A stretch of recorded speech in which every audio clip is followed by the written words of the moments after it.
एक दफा उंगली के इशारे से अबू लहब ने कहा था नबी पाक को आपका हाथ टूट जाए, अल्लाह ने फरमाया तब्बत यदा अबी लहबिन व तब, तू कहता है मेरे नबी का हाथ टूट जाए तेरे दोनों टूट जाएंगे। और सुनो अबू लहब का हाल क्या हो। अबू लहब का माना है अबू लहब शोलों का बाप, लहब शोलों वाला। क्या मतलब?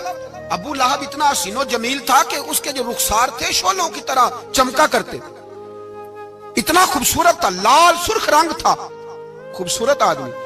अरब में जब गुर्बत थी तो इसके घर में उस वक्त भी 2 ईंटें सोने की थी। इतना मालदार आदमी और सरदार था सारे मक्के का, लेकिन नबी पाक की बेअदबी की। तुम्हें पता ही नहीं कि रब दुनिया में सबसे ज्यादा नाराज ही उससे है जो उसके रसूल का बेअदब है, सबसे ज्यादा नाराज ही उसी से।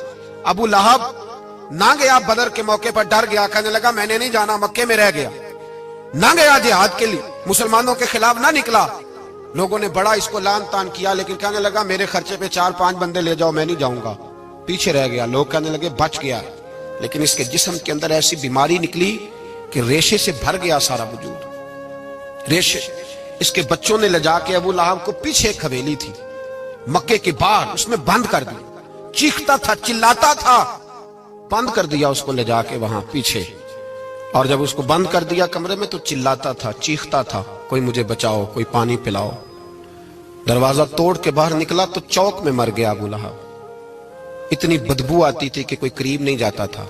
चौक में लाश पड़ी थी, यह है मैयत किसी बेअदब की, मुंह दिखाने के काबिल नहीं, उनके दुश्मन पे लानत खुदा की, रहम पाने के काबिल नहीं है।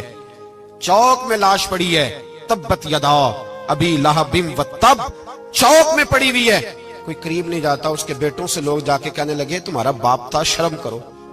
एक मुलाजिम को पैसे दिए उसके बेटे ने, कहा गड़ा खोदो और मेरे बाप को रस्सी के साथ पकड़ के उसमें फेंक दो। एक गड़ा खोदा मक्के की गली में और रस्सी के साथ पकड़कर, रस्सी के साथ बांध कर उसकी टांग को घसीट कर उस गड़े में डाल दिया, ऊपर से मिट्टी डाल दी, बदबू का वो ढेर बंद कर दिया। अबू लहब मक्के का सरदार था, पर जाने कहां मरदूद दफन है। लेकिन मियानी साहब के कब्रिस्तान में जाओ, मियानी साहब के कब्रिस्तान में वो इल्मुद्दीन जिसे अपना नाम भी नहीं लिखना आता था, हजारों लोग रोजाना उसकी कब्र पे खड़े होते हैं और रसूलुल्लाह की नाते सुनाते हैं।